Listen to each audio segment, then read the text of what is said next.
Hello, আসসালামু আলাইকুম। আরও নতুন একটি ভিডিও নিয়ে এলাম। আই হোপ আপনাদের কাছে অনেক বেশি ভালো লাগবে। আজকে আমি আমার জামাইয়ের সাথে চলে আসলাম শপিং করতে।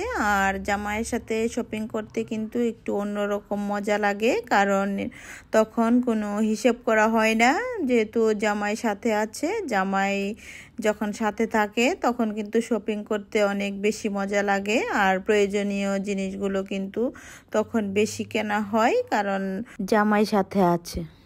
আমার মতো কে কে আছেন জামাইয়ের সাথে শপিং করতে পছন্দ করেন? আমি কিন্তু খুবই পছন্দ করি, আর আমি কিন্তু একাও শপিং করি, আবার জামাইয়ের সাথেও শপিং করতে যাই। আমার কাছে সবচেয়ে বেশি ভালো লাগে জামাইয়ের সাথে কেনাকাটা করতে, আর একা করতেও ভালো লাগে, খারাপ লাগে না, কারণ দুইটা দুই রকম আনন্দ।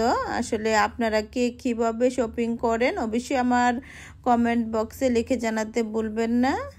আমরা মেয়েরা কিন্তু কেনাকাটা করতে খুবই পছন্দ করি সব সময়। আমি মনে হয় এখনকার মেয়েরা প্রতিদিনই কিন্তু কিছু না কিছু কেনাকাটা করে, কারণ মেয়েরা কিন্তু একটু মন খারাপ হলেই কিন্তু কেনাকাটা করলে আবার মন ভালো হয়ে যায়। যখন জামাইয়ের সাথে একটু রাগারাগি হয় মেয়েদের, জামাইরা একটু শপিংয়ে নিয়ে গেলে কিন্তু মেয়েদের মন অনেক বেশি ভালো হয়ে যায়, কারণ মেয়েদের মন তো অনেক সফট থাকে, অল্পতেই এরা অনেক বেশি খুশি থাকে। এখন অস্ট্রেলিয়াতে প্রচুর শীত পড়েছে। এই শীতে কসমেটিক্স আর শীতের কাপড়ই কিন্তু মানুষের বেশি লাগে। জামাইয়ের সাথে কেনাকাটা করতে আসলে জামাইরা কিন্তু বেশি ঘোরাফেরা করতে চায় না, এরা মনে করে দ্রুত কাজ শেষ করে বাসায় চলে যাবে, কারণ ওদের তো অনেক কাজ থাকে। আর আমরা যারা একা একা শপিং করি আমরা কিন্তু ঘুরে ঘুরে দেখে যেটা প্রয়োজন হয়, প্রয়োজন অপ্রয়োজন সব কিছুই কিন্তু আমরা কিনি।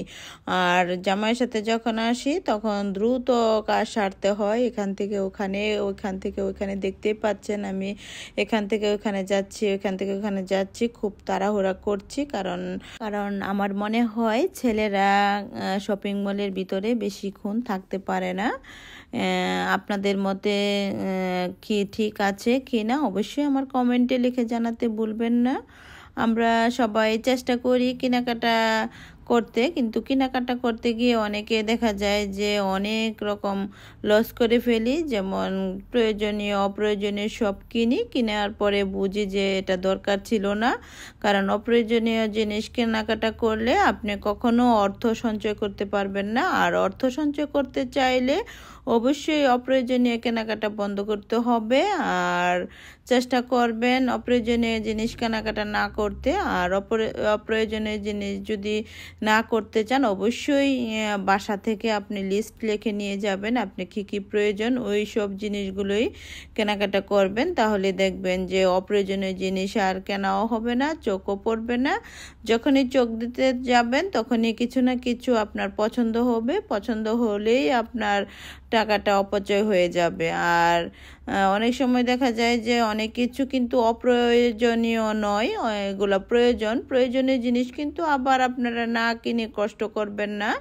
দেখা যায় যে অনেকে প্রয়োজনীয় জিনিস না কিনেও কষ্ট করছে, আসলে এগুলো কোনো প্রয়োজন হয় না। আবার অনেকে দেখা যায় যে প্রয়োজন নাই তারপরও অনেক কিছু কিনতেছে।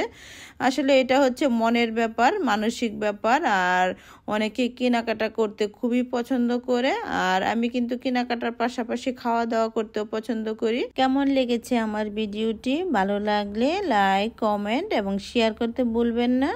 প্রতিদিন নতুন নতুন ভিডিও পেতে অবশ্যই আমার চ্যানেলটিকে সাবস্ক্রাইব করুন যদি ইউটিউব চ্যানেল থেকে দেখে থাকুন, আর যদি ফেসবুক পেজ থেকে দেখে থাকুন তাহলে অবশ্যই ফলো দিতে ভুলবেন না। সবাই ভালো থাকবেন। আল্লাহ হাফেজ।